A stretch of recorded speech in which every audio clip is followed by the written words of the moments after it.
अस्सलाम वालेकुम। न्यूजीलैंड से पहला ओडीआई मैच हारने के बाद अब सवाल यह है कि पाकिस्तान की दूसरे और तीसरे ओडीआई के लिए जो बेस्ट चॉइस प्लेइंग 11 बन सकती है वो क्या होनी चाहिए, और इसी पर मैं इस वीडियो में बात करूंगा।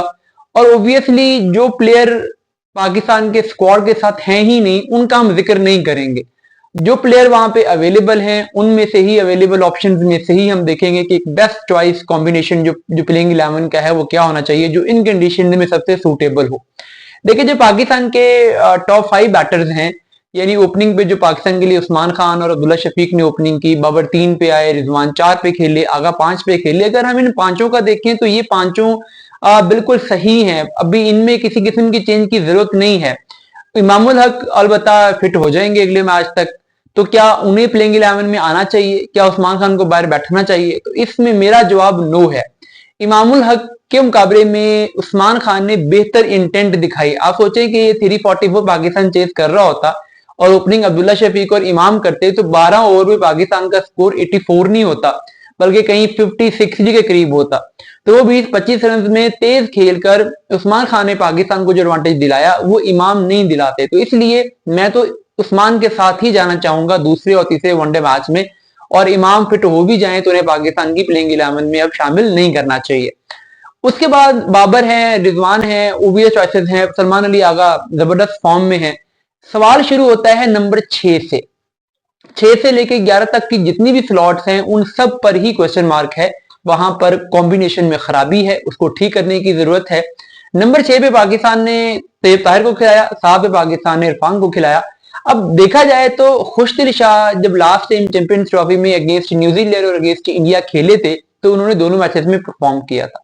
एक प्लेयर जो कि लास्ट 2 ओडीआई में परफॉर्म करके आ रहा है उसको ड्रॉप करने की क्या सेंस है? हम कहते हैं कि हमें फॉर्मेट्स मिक्स नहीं करने चाहिए। हमें जो प्लेयर हमारे ओडीआई के हैं अगर वहां परफॉर्म कर रहे हैं, टी20 में परफॉर्म नहीं कर रहे तो हमें उन्हें ओडीआई से ड्रॉप नहीं करना चाहिए, सिर्फ टी20 से ड्रॉप करना चाहिए। टी20 की परफॉर्मेंसेस की बेस पे ओडीआई टीम सिलेक्ट नहीं करनी चाहिए, पीएसएल की परफॉर्मेंस की बेस पे टेस्ट टीम सिलेक्ट नहीं करनी चाहिए।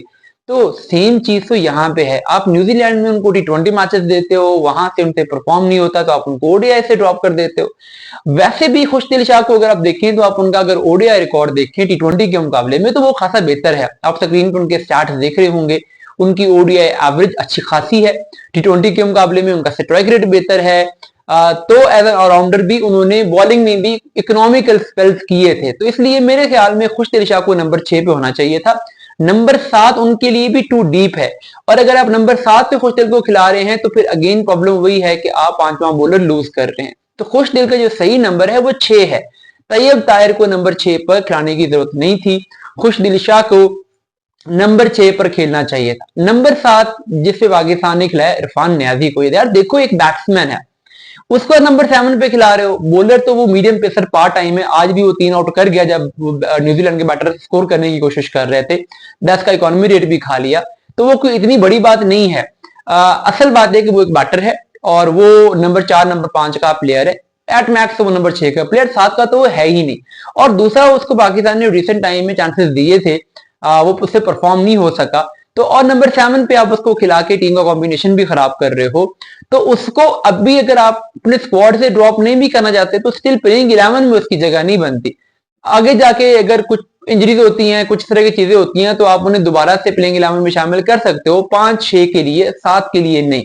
7 के लिए किसको होना चाहिए? 7 पे हमें जरूरत है एक ऑलराउंडर की। वैसे तो मेरा यह ख्याल है कि पाकिस्तान के पास पेस बॉलिंग ऑलराउंडर में सबसे बेस्ट ऑप्शन ही आमिर जमाल था और उन्हें होना चाहिए था। क्या रीजन बनी हम सब जानते हैं। पीसीबी उनसे खुश नहीं है, आकिब जावेद उनसे खुश नहीं है, उस वजह से उनको नहीं लिया गया। हालांकि आमिर जमाल पाकिस्तान के पास रिसेंट टाइम में रेड बॉल में और वनडे में सबसे बेहतर ओडीआई ऑलराउंडर साबित हुए हैं, और टी20 फॉर्मेट उनको अभी तक इतना सूट इसलिए भी नहीं करता कि वेरिएशंस उनके पास कम है। लेकिन ओडीआई में आपको मिडिल ओवर्स में अगर आपने बॉलिंग करवानी है तो आपको वेरिएशन की नहीं, कंसिस्टेंसी की जरूरत है। इसलिए आमिर जमाल ओडीआई के लिए सूटेबल है, टेस्ट के लिए सूटेबल है। और उन्हें जब भी उन्हें चांस दिया गया उन्होंने परफॉर्म किया। फाइटिंग प्लेयर है, फाइट करता है, टीम के लिए कुछ ना कुछ कंट्रीब्यूट जरूर करता है बैट से या बॉल से। टफ सिचुएशंस में ऑस्ट्रेलिया में स्कोर किए, होम सीरीज में इंग्लैंड के अगेंस्ट भी बड़ी अच्छी हेल्दी इनिंग्स खेली थी, तो उन्हें होना चाहिए था। लेकिन चूंकि अब वो पाकिस्तान के स्क्वाड में ही नहीं है तो अब मैं जिन प्लेयर का नाम लेने चाह रहा हूं उनमें से हमारी 80-90% शाकीन उनके खिलाफ है। मैं खुद भी ये समझता हूं कि उनकी टीम में जगह बनती नहीं थी, बट अब कॉम्बिनेशन को देखते हुए इसके अलावा चारा नहीं है। आपको कोई प्लेयर ओवरऑल अच्छा लगे ना लगे, बट कॉम्बिनेशन में न्यूजीलैंड की कंडीशन में, सीमिंग कंडीशन में पेस बॉलिंग ऑलराउंडर चाहिए है, तो फहीम अशरफ के अलावा कोई ऑप्शन नहीं है। फहीम अशरफ को नंबर 7 पे खिलाना चाहिए था आज भी, अगले मैचेस भी देने चाहिए। 2 मैचेस दे दो, प्रॉपर बैटिंग भी उसकी आ जाएगी 7 पे, प्रॉपर बॉलिंग भी करेगा 7-8 ओवर। 2 मैचेस में परफॉर्म नहीं करता तो फिर उसको आप हमेशा के लिए गुड बाय कह दें। अब कह सकते हो कि यार बेस्ट सूटेबल कंडीशन में आपको चांस दिया था, वहां भी आपसे डिलीवर नहीं हुआ, लेकिन आप उसको टीम में लेके किस लिए गए हो? अगर आपको ट्रस्ट नहीं है, आप उसको इसीलिए लेके गए थे कि यार स्विमिंग कंडीशन होती है, 5वां बॉलर खिलाना पड़ता है, बट बैटिंग को बहुत वीक नहीं कर सकते, तो एक पेस बॉलिंग ऑलराउंडर खिलाएंगे। अब सिचुएशन उनकी टेलर मेड है, उनको आप खिला नहीं रहे हो, तो नंबर 7 पे अब फहीम अशरफ होने चाहिए। उसके बाद आगे आते हैं 4 बॉलर्स। 4 बॉलर्स में ओबियसली 3 पेसर्स के साथ हमें जाना चाहिए, क्योंकि एक पेस बॉलिंग ऑलरेडी हमने ले लिया होगा। 3 पेसर्स में जो इस वक्त आकिफ जवेद ने परफॉर्मेंस दी है आज के मैच में, वैसे भी लेफ्ट आर्म सीमर हैं, वाहिद लेफ्ट आर्म सीमर हैं, तो उन्हें तो होना ही चाहिए। उनके साथ जो बाकी 2 पेसर्स हैं, उनमें एक उसमें हमारे पास ऑप्शन नसीम शाह का है, दूसरा हारिस रऊफ का है, तीसरा मोहम्मद वसीम जूनियर है और चौथा मोहम्मद अली है।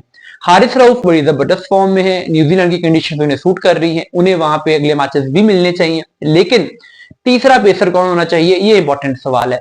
देखिए वसीम जूनियर, नसीम शाह और मोहम्मद अली, इनमें से नसीम शाह को हम काफी अरसे से चांस दे रहे हैं, वो रिदम में नहीं लग रहा है। मोहम्मद अली को भी इस न्यूजीलैंड टूर में काफी मैचेस मिल गए हैं, उनसे न्यूजीलैंड की कंडीशन ग्राउंड में अभी तक अडेप्टेबिलिटी नहीं हो सकी। मोहम्मद वसीम जूनियर न्यूजीलैंड में पहले खेल चुके हैं, last time tri nation series हुई थी T20 की, T20 वर्ल्ड कप से पहले वो उन्होंने खेली थी, अच्छा परफॉर्म भी किया था, तो यहाँ का उनका एक्सपीरियंस है। डेथ ओवर्स में पाकिस्तान की बॉलिंग में कहा जाता है कि सबसे best death over bowler Pakistan के पास वसीम जूनियर ही है, तो इसलिए वसीम जूनियर को ये मैचेस 2-2 देने चाहिए।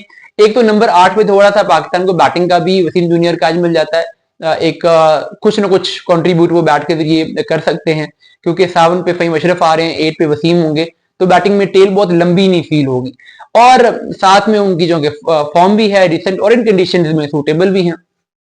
आखिरी बॉलर चौथा एक स्पिनर, ऑप्शन 2 है हमारे पास, इब्रार का ऑप्शन है, सुफियान मुकीम का ऑप्शन है। दोनों स्पिनर्स को मेरे ख्याल में पाकिस्तान को अगला 1 साल टाइम देना चाहिए, क्योंकि ये पाकिस्तान में लेग स्पिन और लेफ्ट आर्म स्पिन में ये दोनों सबसे बेहतर ऑप्शन यही है। हाँ, अब इस मैच में इनमें से किसको होना चाहिए? आई स्टिल फील कि जैसे सुफियान मुकीम ने पिछले मैच में बॉलिंग की थी, सुफियान मुकीम थोड़ा सा सरप्राइज पैकेज भी है, थोड़ा सा न्यूजीलैंड की कंडीशन में जो टर्न कम होता है, तो रिस्क स्पिनर फिर भी कुछ ना कुछ टर्न जनरेट कर सकता है, तो इसलिए सुफियान मुकीम को ये 2 मैचेस देने चाहिए। बट इब्रार को मैं टीम से बाहर करने की बात नहीं कर रहा, जहां आगे 2 स्पिनर का चांस हो वहां इब्रार भी आ सकता है, रोटेट भी किया जा सकता है, कुछ मैचेस में इब्रार, कुछ में सुफियान मुकीम, लेकिन फिलहाल पाकिस्तान को बाकी 2 मैचेस में सुफियान मुकीम को चांस देना चाहिए, ताकि वो भी इन कंडीशन में थोड़ा सा और टेस्ट हो जाए और पाकिस्तान के पास मिडिल ओवर्स में एक विकेट टेकिंग ऑप्शन भी आ जाए।